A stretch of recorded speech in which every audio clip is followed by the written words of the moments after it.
Selamat datang di channel Grid Synopsis, tempatnya kamu menemukan banyak storyteller sinopsis dari drama dan film yang seru. Tanpa berlama-lama kita langsung saja ke sebuah film yang berjudul The Flu. The Flu dibintangi oleh Yang Hyuk, aktor terkenal yang sudah lama berkecimpung di dunia seni peran. Film ini juga ikut dibintangi oleh Suae, Park Min Ah, Lee Hee Jeon, dan masih banyak lagi. Film ini mengisahkan tentang betapa ganasnya sebuah virus misterius di kota Bundang, Korea Selatan. Langsung saja kita ke sinopsisnya. Film diawali oleh sekelompok orang yang berlari tergesa-gesa.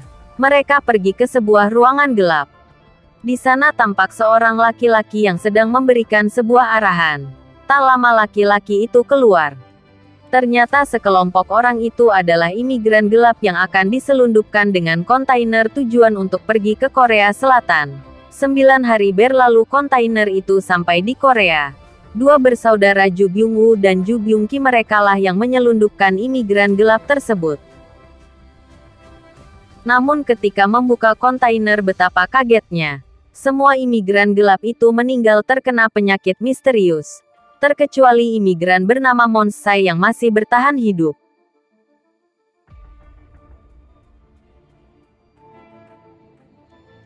Byung-woo dan Byung-ki akhirnya membawa Monsai. Namun di tengah perjalanan, Monsai berhasil kabur dari mereka berdua.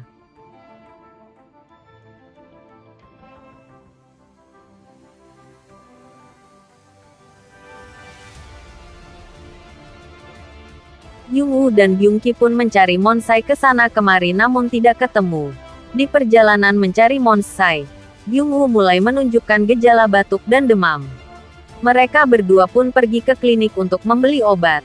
Namun karena dirasa semakin parah, Byung-ki membawa adiknya ke rumah sakit. Karena merasa aneh dengan gejala Byung-woo, para dokter pun menghubungi Dr. Kim In-hae, salah satu dokter penting di sana. In-hae yang sedang di rumah mendapat telepon tersebut terpaksa meninggalkan putrinya bernama Mireo sendirian di rumah. Sesampainya di rumah sakit, In-hae pun berusaha menyelamatkan Byung-woo. Tapi nyawanya sudah tidak bisa diselamatkan lagi. Sebelumnya meninggal ketika Byung-woo pergi ke klinik. Di sanalah ia mulai menularkan virus itu kepada banyak orang. Disinilah wabah virus ini akhirnya menyebar ke seluruh kota. Tak lama mulai banyak orang yang menunjukkan gejala yang sama seperti Byung-woo. In-hae pun merasa kaget bagaimana bisa banyak orang begitu cepat terinfeksi. In-hae memeriksa barang-barang Byung-woo, ditemukan video di handphonenya ketika mereka berdua membuka sebuah kontainer penuh dengan mayat. Di video itu pun juga ditemukan Monsai imigran gelap yang masih bertahan hidup. Penelitian virus pun dimulai. Hasilnya menunjukkan bahwa virus berbahaya tersebut adalah H5N1 yang bermutasi dan bisa membunuh dalam waktu 36 jam saja. Hal ini memaksa pihak berwenang untuk segera melakukan karantina wilayah. In-hae beserta dokter lainnya mulai meneliti untuk segera menemukan obat penyembuh. Mereka pun memulainya dengan mencari Monsai yang kemungkinan memiliki antibodi dari virus tersebut. Kembali ke Mireo. Ia menelpon seorang paman bernama Kang Ji-gu.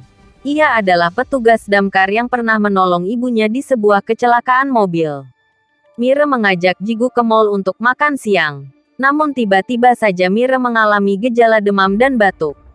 Tak hanya Mire, orang-orang di sana pun mulai terkena gejala virus tersebut. Kepanikan massal akhirnya tak bisa dihindari. Banyak orang panik dengan kemunculan virus mematikan ini. Mire dan Ji-gu pun terpisah. In-hae di rumah sakit mulai panik karena tak ada yang mengangkat telepon rumah. Mengingat putrinya sedang sendirian di rumah. Ia mencoba menelpon ponsel Mire. Yang mengangkat adalah Ji-gu. Setelah diceritakan situasinya, tak lama In-hae datang ke mall. In-hae dan Ji-gu pun mencari Mire yang hilang bersama. Setelah mencari kesana kesini di tengah kepanikan, Mire pun akhirnya ditemukan. Kota Bundang pun mulai dikarantina massal. Rumah-rumah warga mulai kosong. Jalanan sepi. Sedangkan pihak militer terus berjaga-jaga agar warga Bundang tidak keluar dari batas karantina. Monsai ditemukan, antibodi pun mulai diteliti oleh In-hae dan para dokter. Serumnya pun sudah didapat, namun mereka masih belum tahu apakah serum tersebut bisa menyembuhkan penyakit tersebut. Pemerintah pun mulai membagi karantina antara yang sehat dengan yang sakit. Inhe semakin gelisah karena Mire semakin menunjukkan gejala virus tersebut. Ia menyembunyikan Mire karena takut akan dipisahkan. Lalu dengan nekat Inhe masuk ke ruangan Monsai. Ia mengambil serum dan juga darah Monsai untuk menyelamatkan putrinya. Para dokter dan petugas keamanan mulai berdatangan. Inhe yang sedang menyuntikkan serum di tubuh Mire dibius tak sadarkan. Mire pun dibawa oleh petugas untuk dipindahkan ke bagian yang terinfeksi.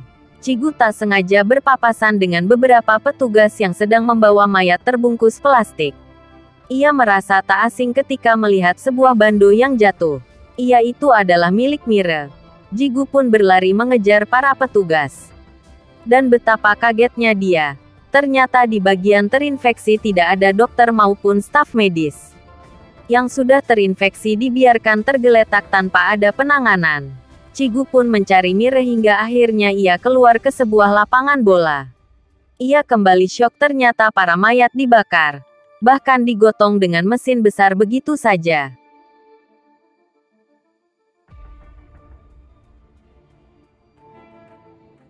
Cigu pun kembali mencari Mire di antara tumpukan banyak mayat. Usahanya pun membawa hasil. Tak lama akhirnya Mire ditemukan.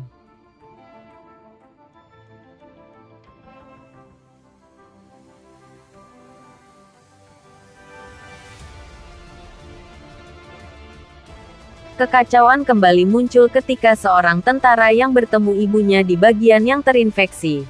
Tak diobati, dibiarkan begitu saja. Karena merasa sakit hati, ia pun membocorkan tentang bagian yang terinfeksi yang hanya dibiarkan begitu saja tanpa ada penanganan medis. Mereka pun mulai membuat kericuhan. Emosi pun tak terbendung lagi ketika melihat gunung mayat yang sedang dibakar dan digotong dengan alat berat tersebut. Warga-warga Bundang yang kesal pun mulai berlarian mengarah ke perbatasan. Mire dan Jigu pun juga ikut ke daerah perbatasan. Di sisi lain, Bapak Presiden didesak oleh para petinggi asing untuk membumi hanguskan kota Bundang. Karena situasinya sudah ricuh dan tidak terkontrol lagi. Kericuhan kemarin juga membuat Inhe Monsai dan petugas lainnya dilarikan ke ibu kota, namun naas di tengah perjalanan mereka bertemu warga Bundang yang sedang emosi dan mulai menyerang mereka. Yungki yang ternyata masih hidup. Ia pun berniat ingin membunuh Monsai. Karena dia merasa adiknya Byungwoo meninggal dunia karenanya. Monsai pun terluka dan meninggal dunia di perjalanan. Harapan untuk menemukan obat penyembuh pun gugur. Cigu pun berusaha menghubungi Inhe. Inhe yang tadinya merasa putus asa menjadi lega karena putrinya ditemukan oleh Jigu. Inhe bertanya keadaan putrinya. Jigu menjawab sepertinya ia mulai membaik, bahkan Mire perlahan kembali sehat seperti semula. Inhe pun memberitahu atasannya. Mereka kembali memiliki harapan untuk menemukan obat itu lewat antibodi putrinya. Presiden diberitahu perihal ini. Meminta petinggi asing itu memberi kesempatan untuk tidak membumi hanguskan kota Bundang. Warga Bundang sudah berdatangan di daerah perbatasan. Petinggi asing itu memerintahkan jika ada yang melewati garis maka tembak saja para warga tersebut. Dan benar saja, ketika ada yang melewati garis kekacauan kembali lagi para tentara menembaki warga tanpa ampun. Inhe pun sampai di perbatasan, ia berlari untuk mencari putrinya. Mire yang kembali berpisah dengan Jigu tanpa sadar sudah berada di barisan paling depan. Warga Bundang kembali ingin mendekati perbatasan.